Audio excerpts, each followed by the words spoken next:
So lately, I have been seeing rhetoric online of Black Americans accusing those of us who choose to leave the United States of being colonizers, gentrifiers, and even like betrayers to the United States and to our community. And I want to talk about it. So, first of all, I want to say that speaking about this topic makes me a little bit nervous because it's sensitive. I have found that when I've talked about it in the past on my TikTok, on Threads, and in other places where I've, spoken to people who respond to me leaving as being a problem, um, is I've gotten a lot of vitriol, and people have been saying things that are not 100% true, that are not necessarily valid, but there's a lot of emotion. I've noticed a lot of emotion around this topic. So I want to be cognizant of that. But that said, I do think this is a conversation that needs to be had. I know that there are certain people who move abroad who do not do it ethically. They don't care, right? But there are those of us who do. There are those of us who move with intention and want to be respectful of our new home and the new places that we travel. And so I want to talk about it. But first, I want to talk about who this video is for. This video is for those of you who are curious about leaving. You've been following um, some expats or immigrants or digital nomads.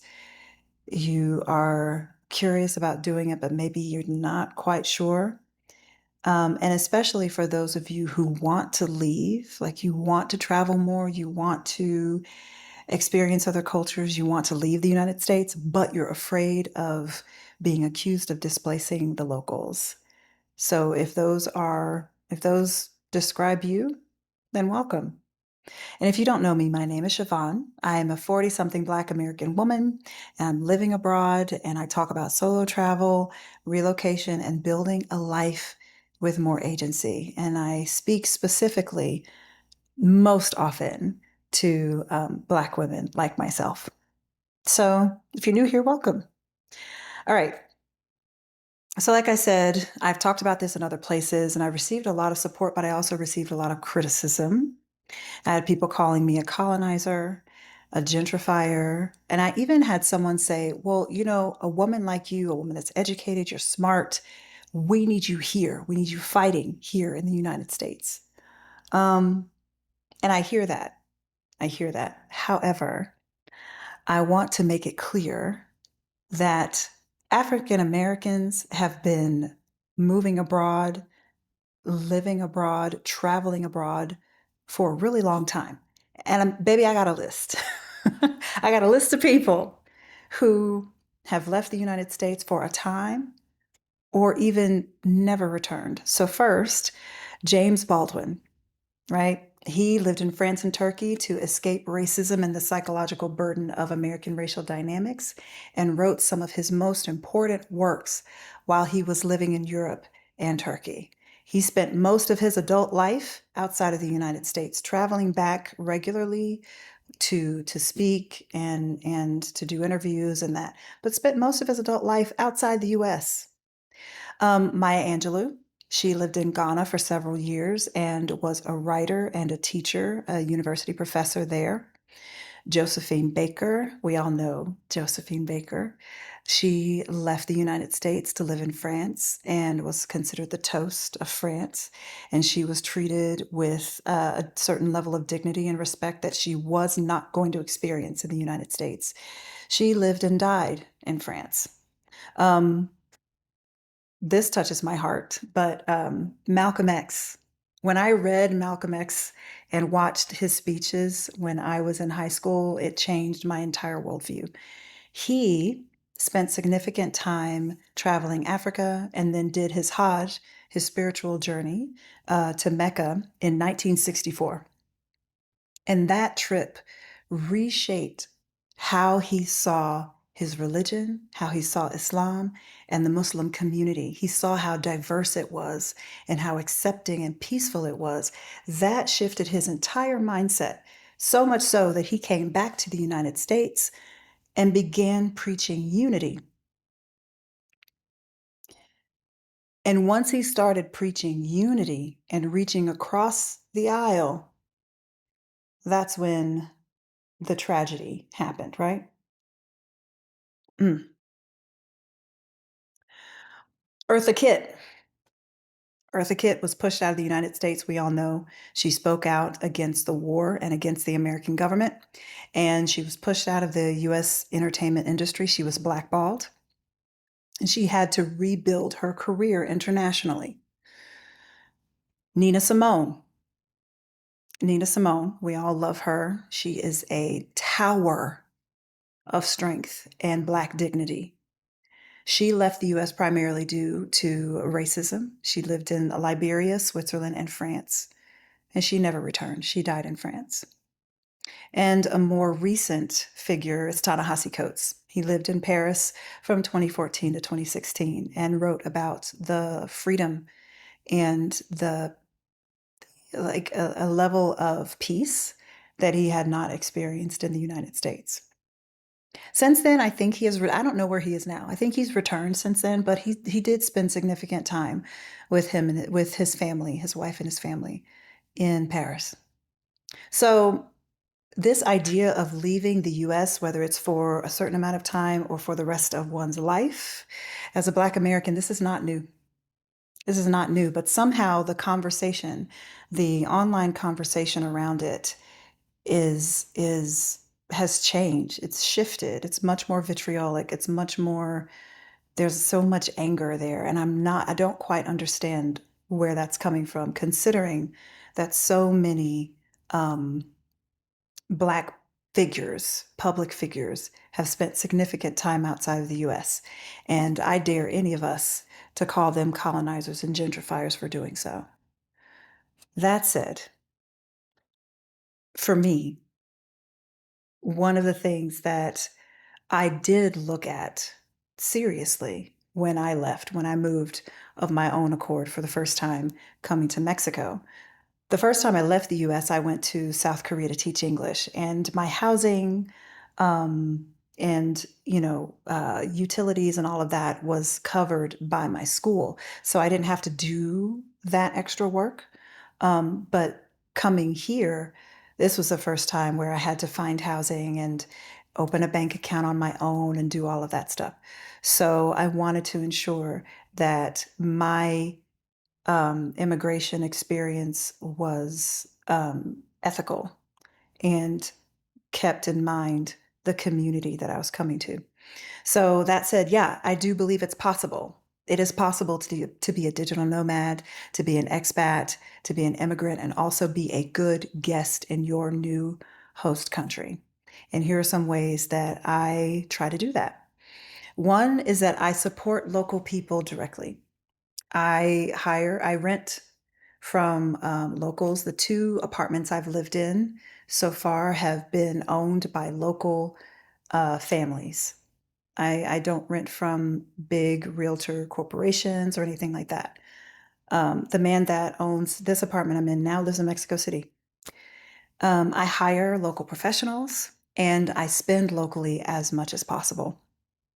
That said, one thing that I keep in mind when I hire local professionals, and this is a piece of wisdom, a bit of wisdom that I got from Rashida Dow.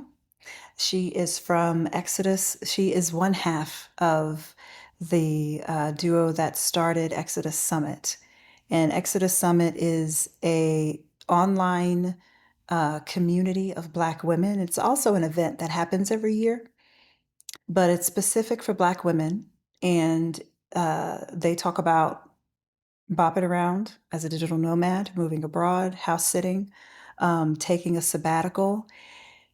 It is a community that encourages Black women to expand their idea of what like freedom and agency and autonomy and just what your life can look like outside of the United States. And I have gained so much wisdom and inspiration from them. But this is something that Rashida said in one of her videos that I keep in mind. I do not haggle with solo service providers. Right. So, for instance, I mentioned in a previous video that I hired a woman to do my hair. She told me the price of, the service, and I did not haggle with her. I paid her what she said. Um, Rashida has talked about hiring, someone to clean her house every week and hiring a masseuse. She does not haggle with them about the price of their services. They say what it is, she pays it. That's it. Um, for me, having a handyman come and fix things in my apartment. The last time he came, he fixed the shower heads. We got filters for the shower. The water is really hard here. And when I did not have a filter, my hair, especially my hair and skin, has gotten dry to the point of cracking and it's suffering. It's really uncomfortable. So we got filters for our showers. And the gentleman said it's X amount of pesos. And I did not haggle with him, I just paid it. And to me, this is a way not only to support local businesses, but to respect the expertise, the professionalism, the time, and the labor of the people that I hire. I also became a legal resident rather than living on visa runs. So this like okay, backtrack. For those of you who don't know, if you have a US passport, you can come to, as of right now, we'll see, this might change with this current regime, who knows. But as of right now, if you have a US passport, you can stay in Mexico for up to 180 days. That's almost 6 months, right? And there was a major issue with foreigners coming to Mexico, staying for 180 days, living here, having apartments, the whole thing, houses, whatever. And then they would just do a quick visa run and then come back. And people would live in the country, but do this visa run thing for years. Then the immigration offices started to crack down. You would come back into the country, and depending on how the immigration officer felt that day, you could get 2 months, you could get 2 weeks, you could get 7 days, you could get the full 180 days. It really just depends, right? And so you're at the mercy of this immigration officer and how they feel about the fact that you've come in and out and come in and out and in and out and in and out. And so once that started happening, people started, doing right or getting fined. And when I heard this back in 2021, when I first got here, I was like, okay, I don't want that to happen to me. So I went and started the residency process, became a temporary resident, and now in 2026, December of 2025, I transferred from being a temporary to permanent resident. So now I can live in Mexico as long as I like. I have almost every right uh, as a Mexican citizen, but I cannot vote. I cannot be involved in politics. I cannot, what is it? I cannot um, protest or anything like that. But I could start a business if I wanted to. I can go to school. I can get a job. I can open a bank account. I can get a car. I can do all these other things. I can purchase property because I went the legal route. And there's a certain level of peace. And yeah, there's just like this level of like when you realize that just due to everything that's happening in the United States right now, having an alternative. And then on top of that, I also last year worked with a local lawyer to get residency for my mother. And because of that, because we went through the immigration process here and both of us have residency, when things become completely untenable for our family in the United States, and I say when, not if, because it's pretty much inevitable at this point, we have a way out for our family. And I will say that takes a huge weight off my shoulders. And then also, I would say that this process, going through the immigration process in another country as an American citizen, gives you an entirely new perspective on what's happening in the United States to immigrants and also, you know, the rest of us in the US and what the regime is doing. There's a certain level of understanding and empathy you have when you have gone through the immigration process.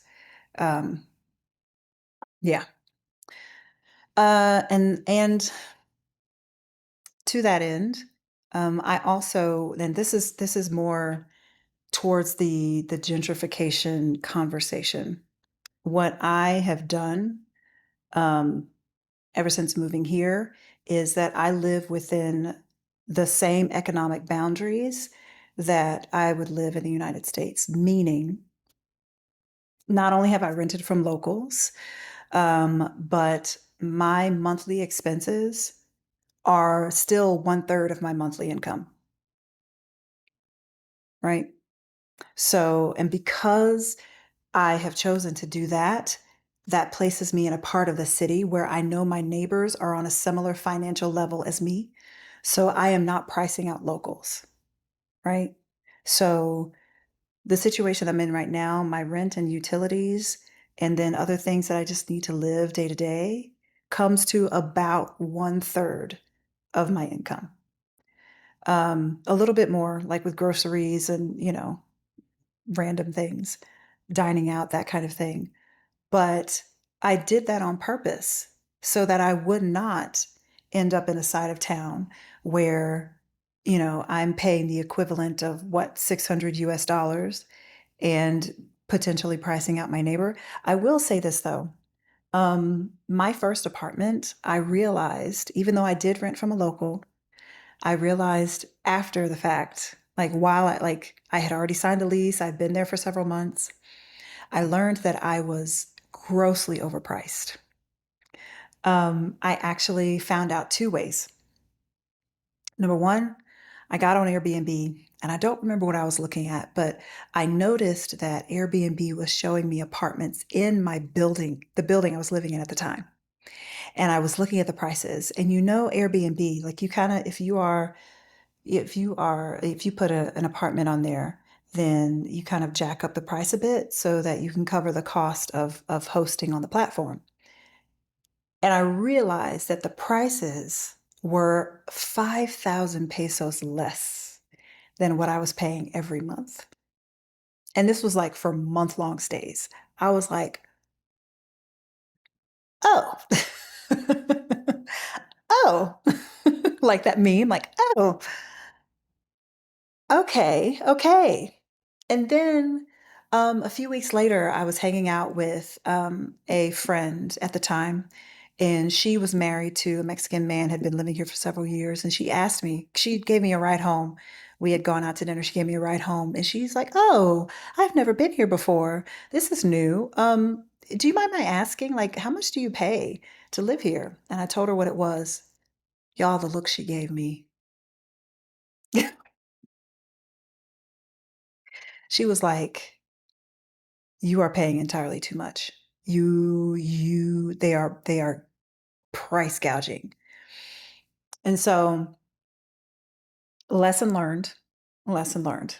This time around, the second time around, I did significant research. Both my mom and I were looking at places in different neighborhoods to try to get an idea of the current rental prices. And so when we, ended up in this spot, we knew that the neighbors, everyone else around us, the rental level was comparable. Okay. So, Black people, those of you who are interested, curious, wanting to leave, but you're really nervous about the colonization, gentrification conversation. Say that 3 times fast. It is possible. It is possible to travel long term, to move abroad, without being a gentrifier. It's possible. The two are not automatically correlated. And anybody that tells you otherwise is lying to you. Now, granted, it does take work. You have to do your research. You have to talk to people. You have to do your due diligence, but it is possible.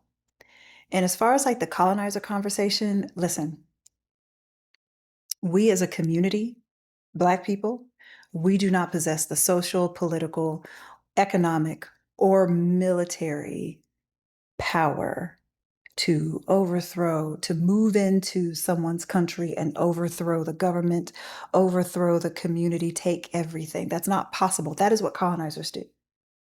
That is like the actual definition of colonization.